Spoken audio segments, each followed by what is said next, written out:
Buenas tardes, mi nombre es Jorge Alberto Vázquez Torres.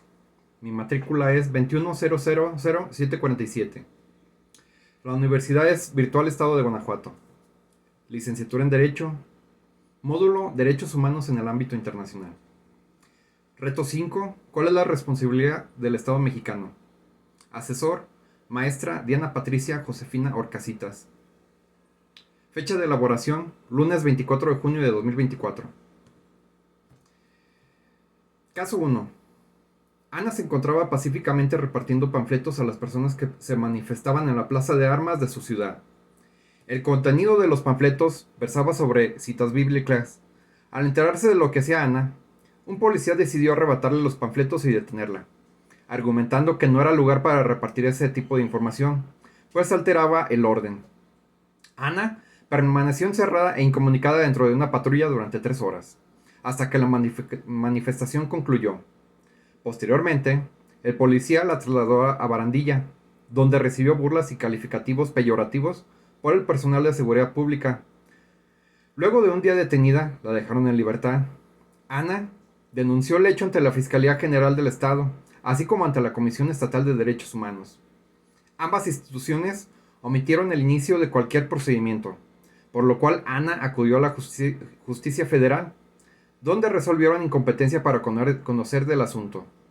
2 años después, Ana presentó su caso ante la Corte Interamericana de Derechos Humanos. ¿Consideras que existe responsabilidad por parte del Estado mexicano? Argumenta y fundamenta tu respuesta.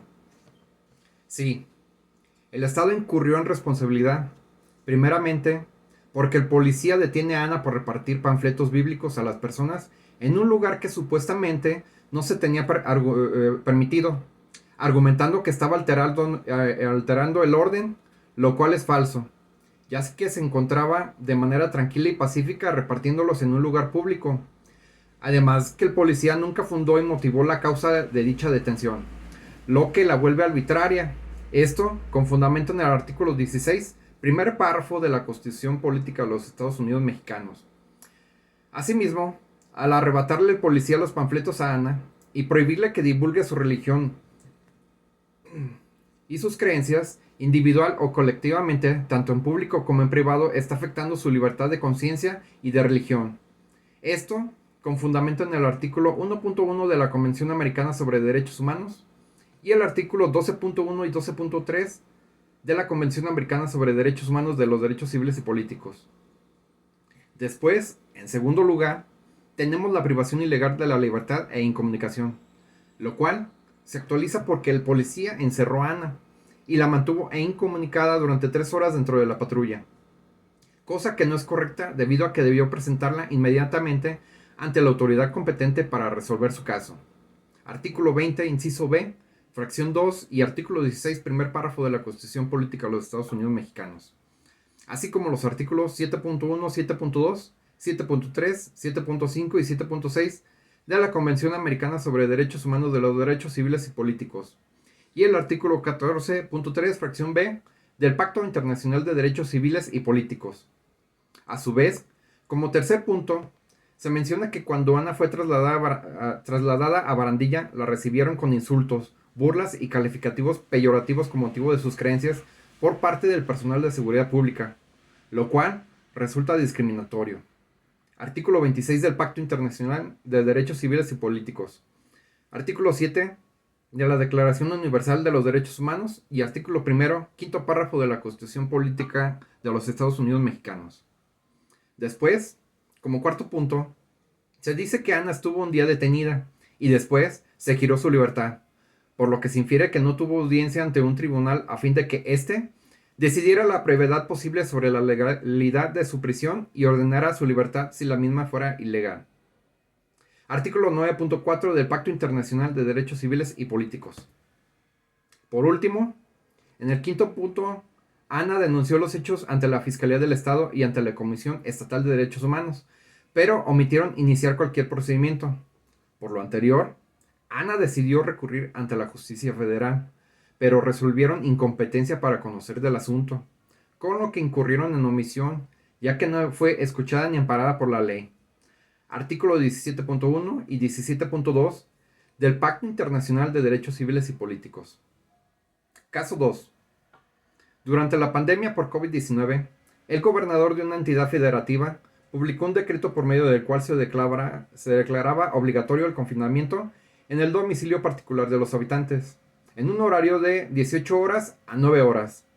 Asimismo, se preveía una multa de 1.500 pesos a quien infringiera esta disposición. De no contar con recursos para el pago de la multa, el decreto previó 36 horas de arresto.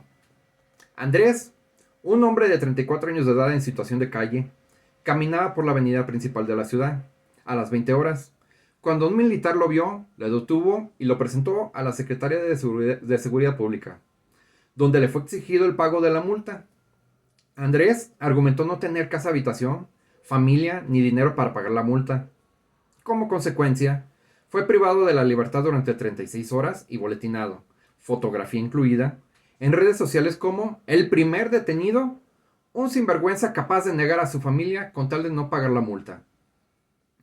Derivado de lo anterior, fue localizado por una asociación civil, a través de la cual se planteó su caso en jurisdicción militar y ordinaria, hasta ponerse de conocimiento de la Corte Interamericana de Derechos Humanos. ¿Consideras que existe responsabilidad por parte del Estado mexicano? Argumenta y fundamenta tu respuesta. Sí existe responsabilidad de parte del Estado mexicano, ya que utilizaron la imagen de Andrés, así como sus datos personales sin su permiso, para exponerlo en las redes sociales, con lo cual lo humillaron y denigraron al referirse de manera despectiva hacia su persona como el primer detenido, un sinvergüenza capaz de negar a su familia con tal de no pagar la multa. Dicho lo anterior, se daña el derecho a la integridad personal. Artículos 5.1 y 5.2 de la Convención Americana sobre los Derechos Humanos, de los Derechos Civiles y Políticos. A su vez, la protección de la honra y de la dignidad. Artículo 11.1, 11.2 y 11.3 de la Convención Americana sobre Derechos Humanos, de los Derechos Civiles y Políticos. En conclusión, si el Estado mexicano firma y ratifica al por mayor Tratado de Derechos Humanos, tiene que entender que no puede tomárselo a la ligera, debido a que se trata de tratados internacionales vinculantes en los que se obliga a cumplirlos. Incluso, se presionó más al firmar con la Corte Interamericana de Derechos Humanos, ya que se sometió a su jurisdicción y en caso de que el Estado parte no cumpla, entonces la Comisión puede publicar este hecho en su informe anual ante la Asamblea General de la Organización de Estados Americanos. Además, se expondría que el Estado mexicano está negando la protección y el amparo a las víctimas de violaciones de derechos humanos. Con esto, siempre pongo el ejemplo de Canadá y Estados Unidos, que son estados que no firman mucho de estos tratados, ya que saben que se trata de un tema muy complicado para el que aún no tienen una solución. Por ejemplo, la migración, que es algo en lo que se ven rebasados. Por lo anterior, México tiene que demostrarle a los demás países como Canadá y Estados Unidos que sí se puede, pero para ello no bastará con firmar y ratificar tratados, ya que estos son solo instrumentos que se pueden utilizar para lograr dicho fin. Así, México tiene que dar a conocer y hacer que se respeten dichos instrumentos por medio de la educación y los valores, los cuales se pueden promover desde las escuelas, los hogares, incluso por medio de cursos de cultura general para toda la población. La clave es generar en la sociedad la motivación, sensibilidad e interés suficiente. Bueno, de mi parte es todo. Buenas tardes.